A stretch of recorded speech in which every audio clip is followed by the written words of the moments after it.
Hello everyone and welcome to this new video, and today we are going to talk about one of the most important and interesting topics in this language course. So far we have done the regular ER verbs conjugation, and today we are going to do the same ER verbs conjugation, but there are some exceptional ER verbs which are considered to be irregular ER verbs. Yes guys, I know what you are thinking of, like you are thinking where comes this irregular ER verbs from? So no need to worry about it guys. There are very few ER verbs such that, and it's very easy to remember like how to do the conjugation of these ER verbs. So basically in regular ER verbs you all know that we have learnt about the endings of each and every subjective conjugations like e, es, e, ons, ez, ont. Similarly, these endings would be exactly same in this case as well, but few exceptional spelling changes would be taking place. For example, the first verb is acheter. Acheter, which means to buy. When you are going to supermarket and you are going to use this verb a lot of times.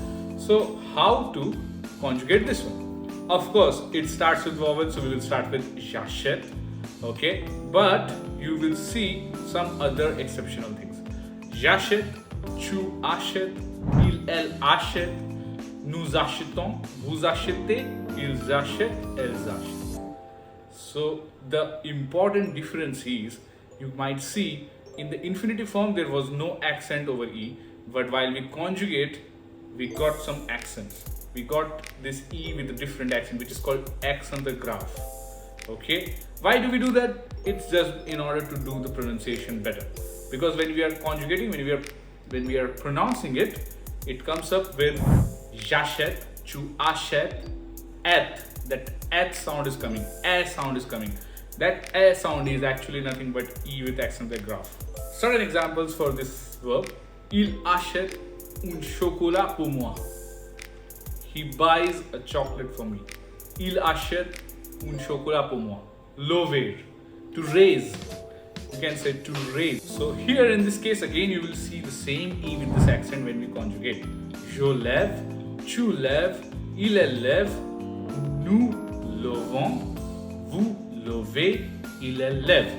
The interesting part is you can see the E with that accent comes up only in these cases like je, tu, il, elle, and the last one il, elle. But it doesn't come up in the nous and vous case, because we are just pronouncing nous levons. Similarly, in case of acheter verb, we just say nous achetons. So je lève, tu lèves, il lève, nous levons, vous levez, il lève. Vous levez le main pour poser une question. Vous levez le main pour poser une question. You raise the hand for asking a question. One more very important, which we use it in our daily life: manger. Manger, which means to eat. So how to conjugate it? Again, you will see we will use the same endings like e, es, e, ons, ez, ent, but how to conjugate it and what is the exceptional thing that we are going to do in this case. Let's see it. Je mange, tu manges, il mange, nous mangeons, vous mangez, il mange. Here you can see the only difference comes up in case of nous. So nous mangeons. Nous mangeons. Why? You can see every time we have eliminated ER in other verbs, but here we eliminated just R and put ONS. Why did we do that? Because if we eliminated ER and we just put on ONS, it becomes MANGONS. In this case, we could have pronounced it as nous mangeons. So in order to keep the pronunciation as J, so nous mangeons, that's why we have put E over there. Préférer. Préférer. Préférer means to prefer.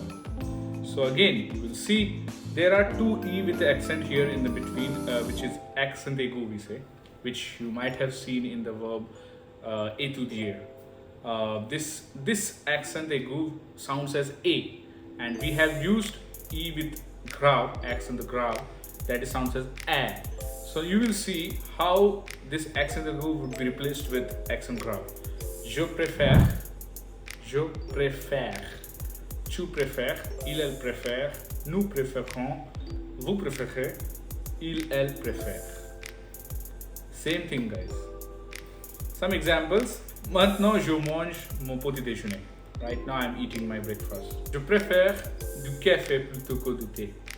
I prefer coffee rather than tea. Je préfère du café plutôt que du thé. One more verb, lancer. Lancer, which means to throw something. Okay? So, je lance, tu lances, il, elle lance, nous lançons, vous lancez, il, elle lance. So here you can see another difference. In case of nous part, we have just put C with that accent, which is called saddle, which we use in a lot of things like ça va, that's ça, and again foncé. So you can see this saddle sounds as s. So that's why we can say nous lançons, foncez, ça va, just like this. So je lance, tu lances, il lance, nous lançons, vous lancez, il lance. Il lance des ballons. He's throwing the balls. Il lance des ballons. Ok mes amis, et c'est tout pour aujourd'hui et j'espère que vous avez aimé le vidéo. I hope you liked it and guys, please stick to my channel, subscribe to it. You are going to get more and more videos after this regarding these grammar topics, and of course we are going to make a lot of other videos as well which would be helpful for you to learn the language as fast as possible. Please wait for another video. Till then, please practice as much as possible. Watch my videos again and again. Try to compare your pronunciation with my pronunciation. Make your own notes and wait for my next video. So we are going to meet in our next video. So till then guys, à bientôt. Au revoir.